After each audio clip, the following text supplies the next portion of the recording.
गोपाल खेलते बोल सारा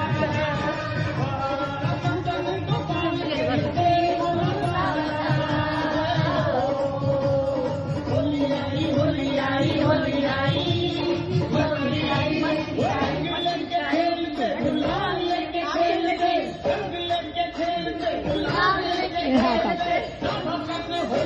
गुलाल खेलते बोलो सारा गोपाल खेलते बोलो सारा गोपाल खेलते बोलो सारा होली आई होली आई होली आई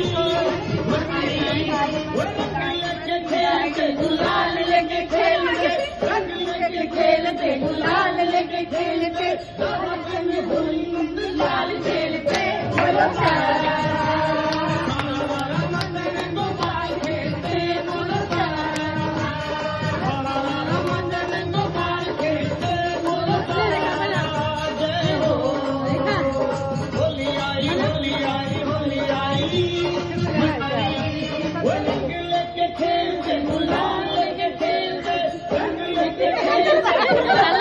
खेलते घुमा जाता खेलते बोलो सारा गोपाल खेलते बोलो सारा गोपाल खेलते बोलो सारा होली आई होली आई होली आई